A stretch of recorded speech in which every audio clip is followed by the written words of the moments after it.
Shalom. Good morning to all.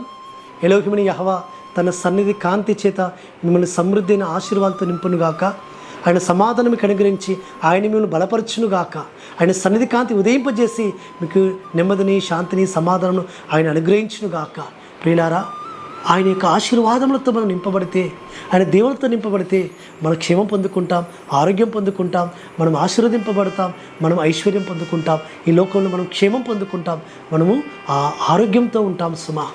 ప్రియులారా, అందుకే అనుదిన కృప వాక్యము చేత ఆత్మీయంగా మేలు పొందుకుంటూ ఆస్వాదింపబడదాం. ఈ దినం కూడా అనుదిన కృపలో లేఖన భాగం మనం విని ఆత్మీయంగా మేలు పొందుతాం. ఈ దిన అనుదిన కృప లేఖన భాగం మనం చూసుకుంటుంటే మార్కు సువార్త 13వ అధ్యాయంలో ఆయన సెలవిస్తుంటున్న ఒక మాట. మార్కు సువార్త 14వ అధ్యాయం 36వ వచనంలో మార్కు 14:36 అంటాడు, నా చిత్తము కాదు అయ్యా, నా ఇష్ట ప్రకారం కాదు, నీ చిత్త ప్రకారమే కానిమ్ము, నీ చిత్త ప్రకారమే కానిమ్ము. యాశ్వమెస్సయ్య గెత్సెమని తోటలో ప్రార్థన చేస్తూ వస్తున్నాడు. ఆ యొక్క శిష్యులకు పస్కాలు ఇచ్చి, రొట్టెదరసం ఇచ్చి, ఇదిగో నేను అప్పగింపబడబోతున్నాను, ఇక నా కాలం సమీపంగా ఉంది, ఇగో నేను వెళ్ళిపోబోతున్నానని చెప్పి ఆ గెత్సెమని తోటకి వెళ్ళి ఒంటరిగా ఆయన కూడి ఆయన ప్రార్థన చేసుకుంటున్నాడు. ఆయన ఎదుటికి ఒక గిన్నె వచ్చింది. ఆ గిన్నెలో ఆయన పొందుకోబోతున్న శ్రమలు కనబడ్డాయి. ఆయన ఏ విధంగా శ్రమ పెట్టబడబోతున్నాడు, ఏ విధంగా హింసింపబడబోతున్నాడు, ఏ విధంగా మ్రాణుకు అప్పగింపబడబోతున్నాడు, ఆ మ్రాణులో ఏ విధంగా ఆయన రక్తం కరవబోతున్నాడు, ఏ విధంగా ఆయన చనిపోబోతున్నాడు, ఆ గిన్నెలో కనబడుతూ వచ్చాయి. అప్పుడు ఆయన అంటూ వచ్చాడు, అయ్యా, నీ చిత్తమైతే గిన్నె నా ఇద్దరి నుంచి తొలగించుమని ప్రార్థించాడు. ఆయనను, కాదు తండ్రి, నా చిత్తము కాదు తండ్రి, నీ చిత్తమే, నీ చిత్తమే, నీ చిత్తమే నాయనా తండ్రి, నీ చిత్తమే కానిమ్ము అని ప్రార్థిస్తూ వచ్చాడు. ఆ గిన్నె నా ఇద్దరి నుంచి తొలగించుము అని ఈయన చిత్త ప్రకారం అడగబోయాడు. కానీ అయ్యా, నా చిత్తం అది కాదు, నా చిత్తము అనేది నాకు ఏది లేదు, నీ చిత్త ప్రకారం జరిగించడం నేను వచ్చాను.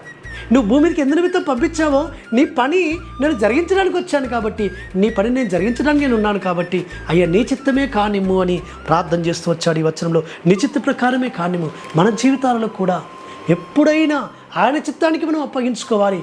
అయ్యా, నీ చిత్త ప్రకారం నడుచుటకు నాకు నీ దయగల ఆత్మ సమభూమి గల ప్రదేశం నన్ను నడిపించునుగాక, నీ చిత్తము నెరవేర్చుట నాకు ఆహారమైనదన్నాడు.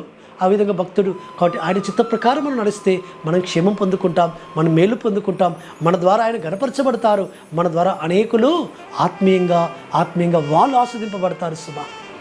కాబట్టి మన చిత్త ప్రకారం మనం జరిగించుకోవాలని కోరుకుంటే అది మనకు నష్టమవుతుంది.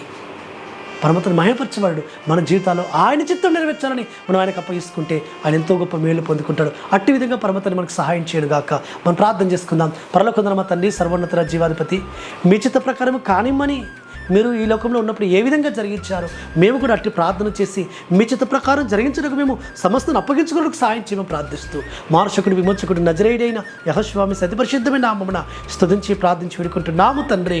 ఆమేన్. సర్వోన్నతుడు, సర్వాధికారి, యెహోవామి కృపా కనికరము నిరంతరం తోడుగా ఉండి ఆయనే మనం బలపరచును గాక.